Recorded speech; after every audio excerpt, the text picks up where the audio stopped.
J'ai un gros défaut. J'adore traîner dehors à toutes les heures. Mais j'ai une excuse. Je suis un adepte du stargazing. Stargazing, c'est un joli mot anglais qui n'a pas vraiment d'équivalent en français qu'on pourrait traduire par rêvasser aux étoiles. Je ne suis pas le seul à le faire. Je pense que l'humanité fait ça depuis des milliers d'années. Moi, mon truc, c'est ces vastes champs stellaires comme ceux que vous voyez sur la photo, où il y a des dizaines de milliers d'étoiles. On peut prendre cette photo-là depuis son jardin en périphérie namuroise. Et autour de ces dizaines de milliers d'étoiles qu'embrasse le regard, il y a tellement de mondes différents, de planètes. C'est vertigineux. Le ciel ne fait pas que m'inspirer, il m'aspire également. C'est l'appel des étoiles. Je suis convaincu que cet appel des étoiles, tous les stargazers le ressentent, tous ceux qui sont passionnés du ciel le ressentent. Je suis convaincu en fait que l'humanité a une longue histoire d'amour avec le ciel. Les plus anciennes représentations du ciel datent d'il y a plusieurs milliers d'années. Elles servaient aux anciens à repérer les astres qui rythmaient les saisons lorsqu'ils apparaissaient dans le ciel suivant la période de l'année. Cela les aidait à savoir quand ils devaient semer, quand ils devaient récolter et quand ils devaient célébrer sous la lumière silencieuse des étoiles. Au XVIIe siècle, on a inventé quelque chose de magnifique, un outil splendide, le télescope. Le miroir que vous voyez là derrière est le miroir d'un télescope dit de Newton, parce que c'est Newton qui l'a inventé. Ce miroir, c'est le miroir de l'ancien observatoire de Namur, il date de 1882. Ce genre de miroir vous permet de voir l'infini. De l'autre côté de ce miroir se trouve l'infini, et en fait le miroir va concentrer les rayons lumineux pour vous faire apparaître les astres lointains. Grâce au télescope, nous allions découvrir de l'autre côté du miroir que l'univers n'est pas seulement plus immense qu'on l'imagine, il est surtout plus immense que nous ne pouvons l'imaginer. Pointer un télescope sur la Lune a été déjà une révolution. Il y a là-haut des reliefs, des montagnes, des cratères, tout un monde qui est à la fois semblable à la Terre, mais aussi tellement différent, et surtout tellement lointain. Se rendre sur la Lune, c'est parcourir l'équivalent de 10 fois le tour du monde.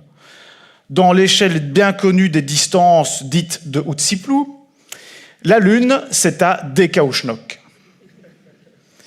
Un peu plus tard, au XVIIIe, XIXe siècle, les télescopes vont nous permettre d'explorer le système solaire, de découvrir notamment 2 nouvelles planètes géantes gazeuses, Uranus et Neptune, et de se rendre compte de la taille caractéristique du système solaire. Neptune est éloigné de nous d'environ 4 milliards de kilomètres, ce qui veut dire qu'il faut, pour se rendre sur Neptune, parcourir l'équivalent de 100 000 fois le tour du monde. Dans l'échelle de Utsiplou, Neptune, c'est juste avant Méga-Ushnok. Un peu plus tard, au milieu du XIXe siècle, on découvre la véritable nature des étoiles. Elles sont comme le Soleil, immenses et tellement chaudes qu'elles en sont lumineuses. Elles sont surtout extrêmement lointaines, beaucoup plus lointaines que prévu. L'étoile la plus proche de nous, Proxima Centauri, est 10 000 fois plus éloignée de nous que ne l'est la planète Neptune. S'y rendre, c'est parcourir l'équivalent de 1 milliard de fois le tour du monde. Proxima Centauri, c'est à Giga-Ushnok. Alors que dire des autres belles étoiles que l'on voit la nuit, par exemple les étoiles du baudrier d'Orion, comme Alnilam et Alnitak? Eh bien, ces étoiles, elles sont plusieurs centaines de fois plus éloignées que ne l'est Proxima Centauri. Il faut parcourir, par exemple, pour aller sur Alnitak, environ 300 milliards de fois le tour du monde, c'est à Giga-Ushnok le village. Bon, je vous laisse imaginer la scène, vous êtes trompé, vous deviez sortir avant Bételgeuse, vous êtes arrivé à Giga-Ushnok le village au lieu de Giga-Ushnok. Bon, c'est pas grave les enfants, vous inquiétez pas, on a peut-être un petit détour à faire, on sera arrivé dans 3 millions d'années. Début du XXe siècle, le télescope permet de fixer l'échelle de l'univers. Les nébuleuses spirales que l'on connaissait au préalable sont identifiées comme des objets identiques à notre galaxie, la Voie lactée. en tout cas de même nature. Elles comprennent plusieurs centaines de milliards d'étoiles et de matériaux interstellaires que pour pouvoir en former toute une sorte de génération, toute une série de générations. L'objet que vous voyez derrière moi, la nébuleuse d'Andromède, est grande comme 6 fois la pleine lune sur le ciel. C'est immense comme objet. Et pourtant, elle est tellement éloignée que nous la voyons telle qu'elle était il y a 2 millions d'années. Pour se rendre sur la galaxie d'Andromède, il faut parcourir l'équivalent de 500 000 milliards de fois le tour du monde. Ça, c'est Pétaouchnok-Plage. La définition de Pétaouchnok dans l'échelle de Houtsiplou, c'est la porte de l'univers. En cédant l'appel des étoiles, en alimentant notre curiosité grâce au miroir des télescopes, on a trouvé bien du vertige. On a surtout trouvé qu'il y avait tellement plus que ce que nos yeux peuvent voir. Il y a une vingtaine d'années, 25 ans, on a commencé à détecter des planètes autour d'autres étoiles. On les a trouvées dans des situations où on ne s'attendait pas du tout à les trouver. On a trouvé des géantes gazeuses qui étaient très proches, trop proches probablement, de leur étoile hôte. On a trouvé des planètes errantes qui se baladent dans la galaxie. On a trouvé des planètes autour de cadavres d'étoiles qui ont donc survécu à l'explosion de l'étoile. On a trouvé ces systèmes planétaires bien rangés autour d'étoiles naines que l'on jugeait auparavant inintéressantes, ou presque. Bientôt, on va arriver à caractériser l'atmosphère de ces exoplanètes pour voir jusqu'à quel point elles pourraient être habitables pour nous et qui sait, pourquoi pas constituer un plan B quand des fois que la planète ici deviendrait inhabitable. Les agences de tourisme exoplanétaire que vous voyez sur Internet, eh bien, elles relèvent davantage de la science que de la fiction. Peut-on espérer atteindre un jour ces étoiles lointaines ? L'objet le plus lointain que l'être humain était capable de lancer, c'est les 2 sondes Voyager. Elles sont distantes d'environ 18 milliards de kilomètres, distance qu'elles ont parcourue en environ 41 ans.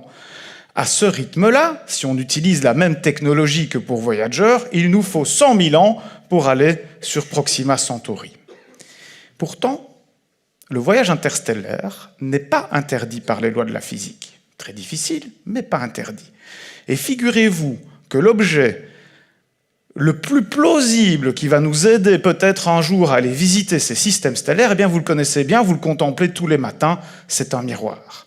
Plus exactement, une voile réfléchissante, comme celle-ci. L'idée d'utiliser la pression des radiations, c'est-à-dire un flux de lumière, par exemple venant du Soleil, pour propulser une voile à laquelle on a accroché façon surf, pour aller explorer l'espace lointain, eh bien ça date des débuts de l'ère spatiale, cette idée. Le problème, c'est qu'en utilisant la lumière du Soleil, on a déjà fait plusieurs sondes qui utilisent ce mécanisme, on peut voguer aux alentours du Soleil, mais on ne peut pas aller très loin, parce que l'éclat du Soleil décroît très vite avec la distance.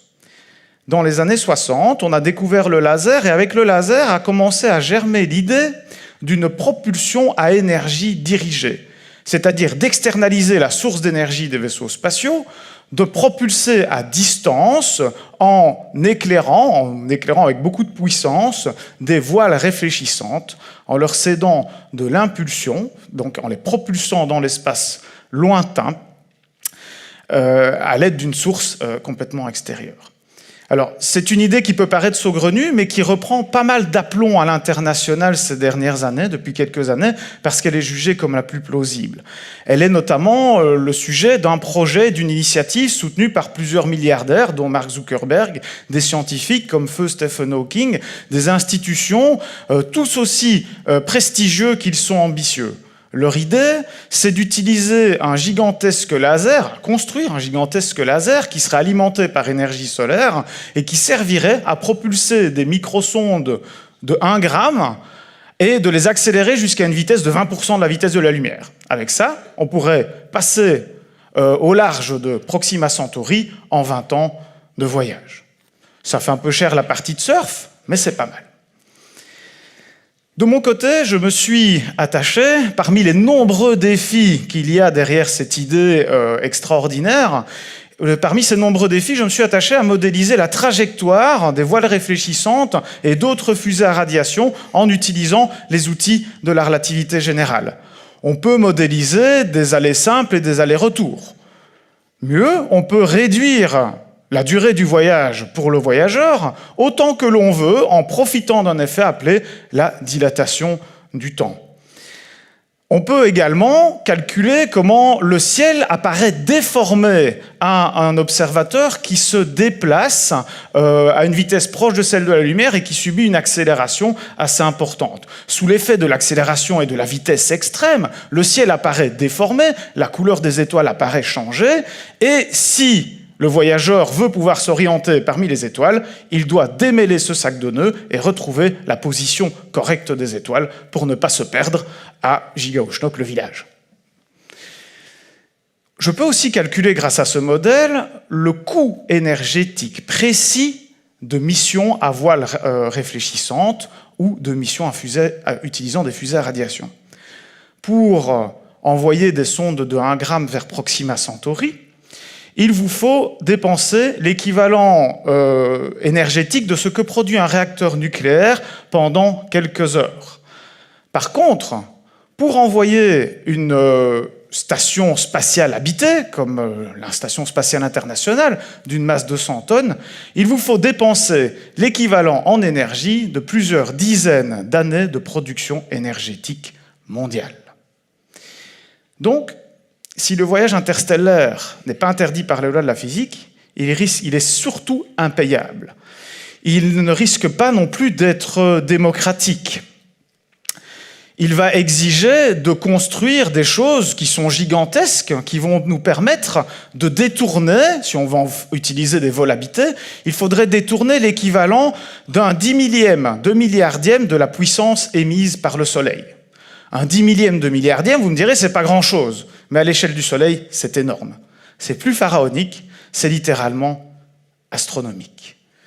Alors quand on entend souvent dire qu'une des solutions pour nous sera probablement d'émigrer lorsque la planète sera devenue inhabitable et d'aller vers peut-être une de ces exoplanètes qui sont habitables, eh bien on néglige, on vous cache un peu le coût extrême et le caractère non démocratique de ce genre de voyage.